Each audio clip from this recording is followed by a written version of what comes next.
अरे ना रुको तो।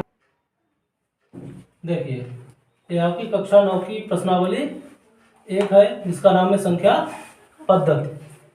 इसमें जो है हम जो कुछ भी सीखेंगे वो हमारी जितनी भी संख्याएं होती हैं, चाहे वो पॉजिटिव हो निगेटिव हो, उन सभी के बारे में सीखेंगे।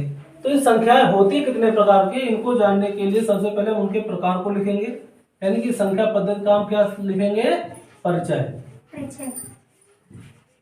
ठीक है। इसके परिचय के लिए हमें संख्याओं के बारे में जितनी संख्याएं होती है, हालांकि आपने क्लास 8 में भी पढ़ा होगा, संख्या पद्धति को पढ़ा है, परिमेय संख्याएं भी पढ़ी है। तो जो परिमेय संख्याएं हैं वो संख्या पद्धति का ही एक हिस्सा थी। ठीक है। अब जो है हम पढ़ते हैं, इसमें पहली जो हमारी संख्याएं हैं वो है प्राकृतिक संख्याएं। प्राकृतिक संख्या है। चलो,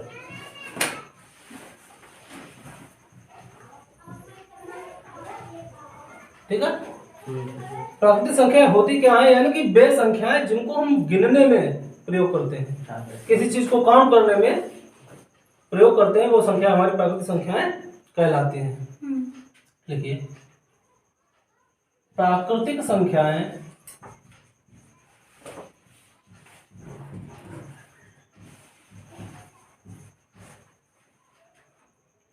एक से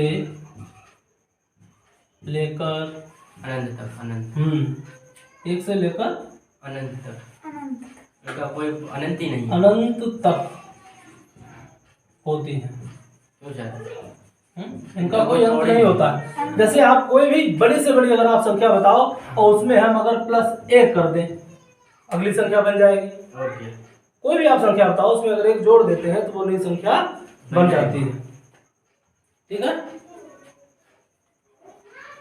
इसमें एक चीज और होती है, लेकिन जो 0 होता है, 0 के बारे में ये रहता है, नोट करके आप इसमें ये लिख लेना कि 0।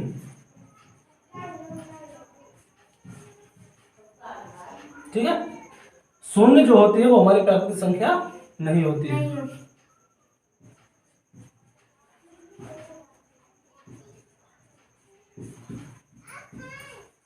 ये पूर्ण संख्या होती है। पूर्ण संख्या नहीं। 0 से शुरू होती है। क्यों जाता? है। ये नोट करके आपको लिखना है। ठीक। अब रही बात प्राकृतिक संख्याओं की, तो 0 को छोड़ दो आप, फिर जो कुछ भी गिनती हमारी गिनने में, किसी चीज को काउंट करने में इस्तेमाल होती हैं, वो सारी की सारी क्या कहलाती हैं। ऐसे आप आगे बढ़ते चले जाओ, लाख, 10 लाख, 20 लाख, करोड़, अरब, खरब, जितना भी आप आगे जाओगे वो सभी संख्या हमारी क्या होंगी, प्राकृतिक संख्याएं होती हैं। अच्छा, हम बात करें पूर्ण संख्या क्या होती है।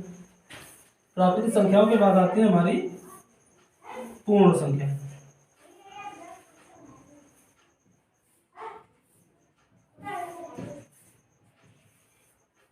जीरो से अगर हम प्राकृतिक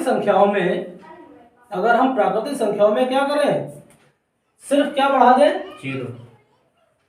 0 बढ़ा दें या 0 बढ़ा दें, तो क्या हो जाएगा, ये हमारी संख्याएं पूर्ण संख्या हो जाएंगी। प्राकृतिक नहीं, प्राकृतिक में 0 को शामिल नहीं किया जाता। ठीक है।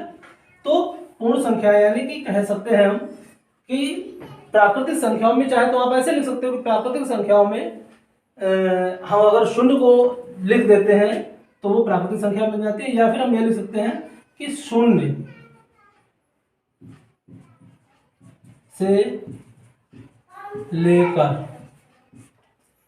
से लेकर अनंत तक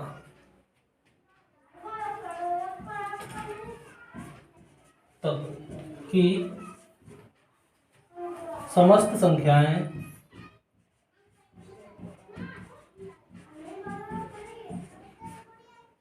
पूर्ण संख्याएं कहलाती हैं।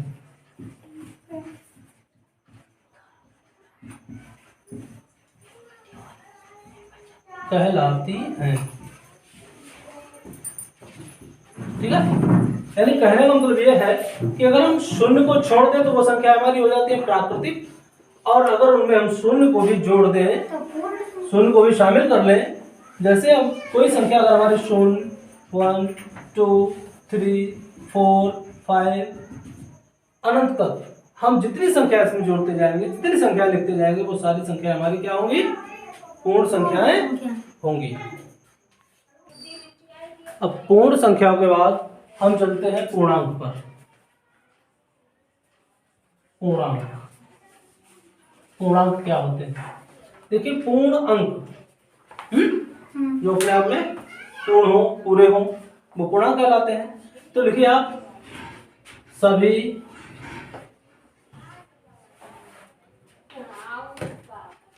सभी पूर्ण संख्याएं,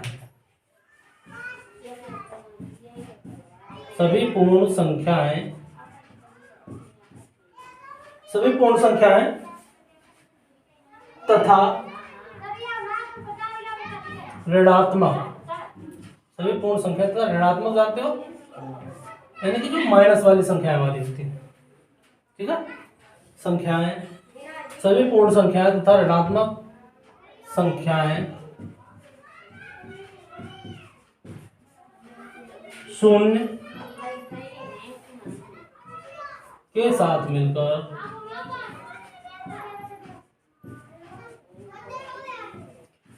सभी पूर्ण संख्याएं तथा ऋणात्मक संख्याएं शून्य के साथ मिलकर के एक पूर्णांक बनाती हैं, शून्य के साथ मिलकर पूर्णांक बनाती हैं।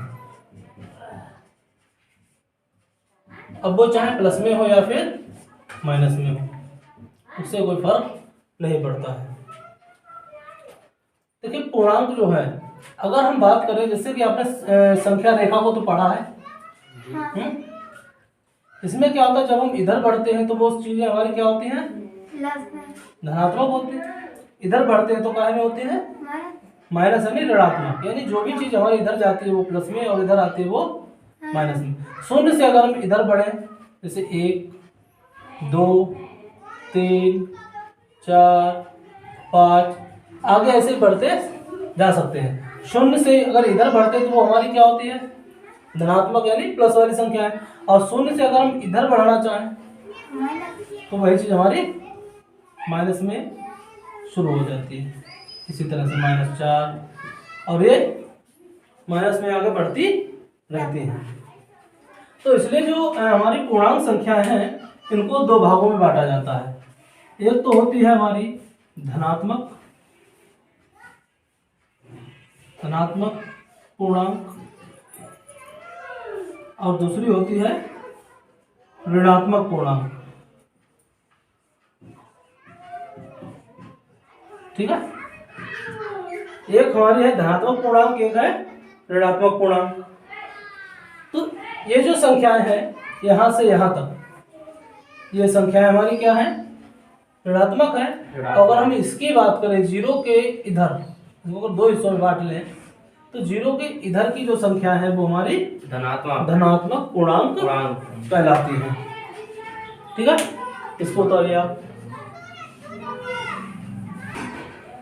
अब पूर्णांक के बाद हम चलते हैं भाज्य और अभाज्य संख्याओं की ओर, जिसमें जो है आपको अभाज्य संख्या कौन सी होती है और भाज्य संख्या। अभाज्य वे संख्या होती है जो एक के अलावा और किसी से नहीं कटती है, या तो खुद से कटेंगी या फिर खुद स्वयं एक से, यानी कि या तो एक से कटेंगी या फिर अपनी खुद की संख्या से कट सकती है, उसके अलावा किसी संख्या से नहीं कटती है, वो हमारी संख्याएं अभाज्य संख्या कहलाती है। लिखिए, एक से बड़ी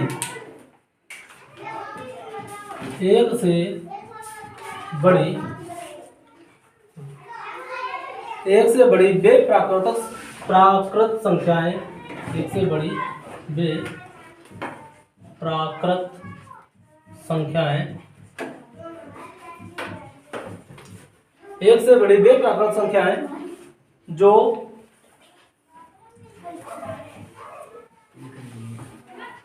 एक से या स्वयं से विभाजित हो,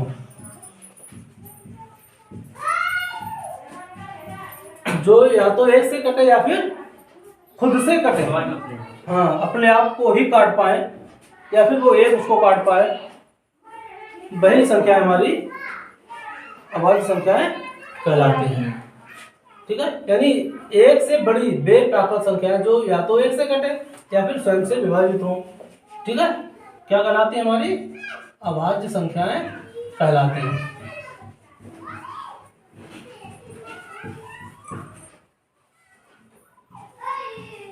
कहलाती हैं। देखिए इसमें क्या होता है, जैसे अगर उसने क्या कहा, एक से बड़ी, ठीक है, जैसे कि दो को या तो एक काट सकता है या फिर वो खुद से कट सकती है। तीन को या तो एक काटेगा या तीन काटेगा, और कोई संख्या तो नहीं काट सकती इसमें।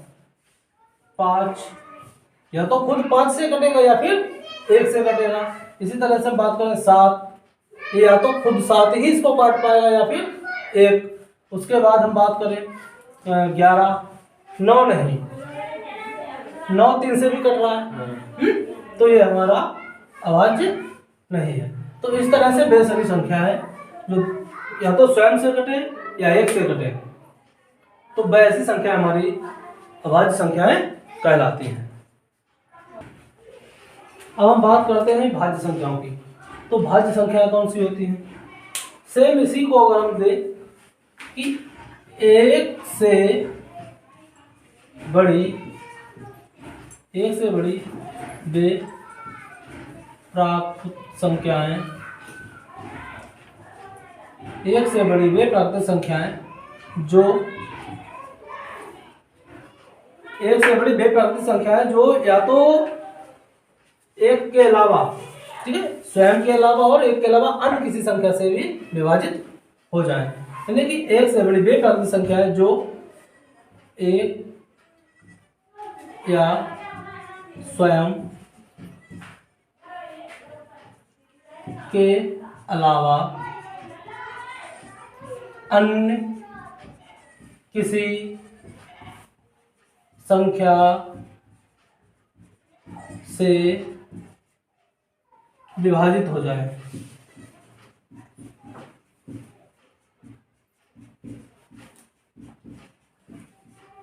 ठीक है, तो हमारी संख्या कौन सी होंगी? भाज्य संख्या कहलाती हैं। भाज्य संख्याएं कहलाती हैं। या हम यह कह सकते हैं कि ऐसी संख्याएं जिनके 2 से अधिक गुणनखंड हों, यानी जिसके 2 से अधिक टुकड़े किए जा सके, तो ऐसी संख्या भी हमारी भाज्य संख्याएं कहलाती हैं।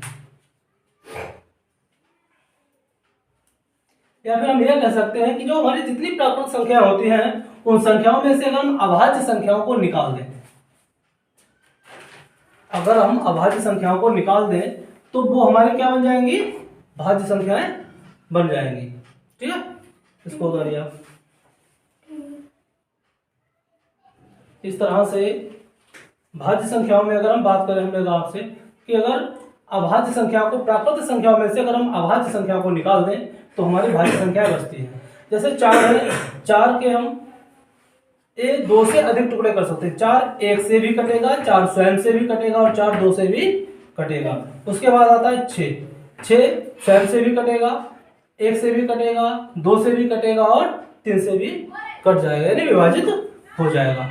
इस तरह से हमारी ये संख्याएं अभाज्य और भाज्य संख्या हो गई। अब हम बात करते हैं आगे परिमेय संख्याओं की।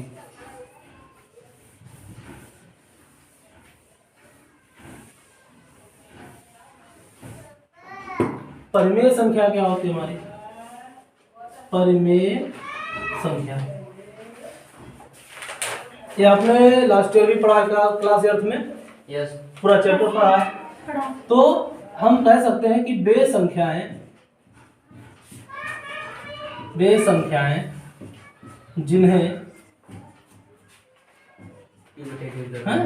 P अपॉन Q के रूप में लिखा जा सके, वे संख्याएं जिन्हें P अपॉन Q के रूप में लिखा जा सके हमारी परिमेय संख्याएं कहलाती हैं। संख्याएं कहलाती हैं।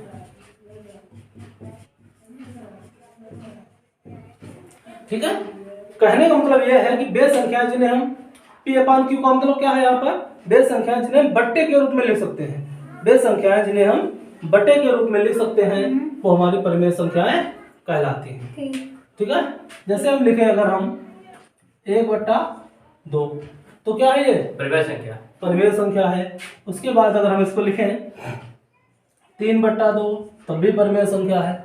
अगर अच्छा ये बताइए हमें कहीं हम लिख दें 0/1, ये भी परिमेय संख्या है, ये परिमेय संख्या है।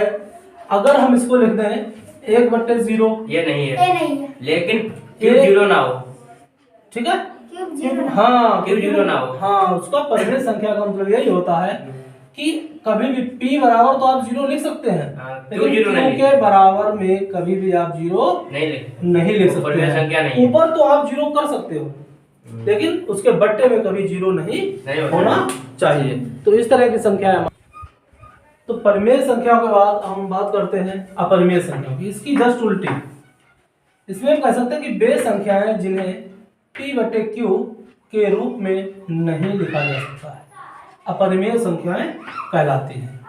जैसे अगर हम बात करें √2 की, तो इसको हम p/q के रूप में प्रदर्शित नहीं कर सकते। √3 है, पाई है, तो इस तरह की संख्याएं जो है हमारी ये कौन सी हैं, अपरिमेय संख्याएं हैं। क्या है, अपरिमेय संख्याएं होती हैं। ठीक है।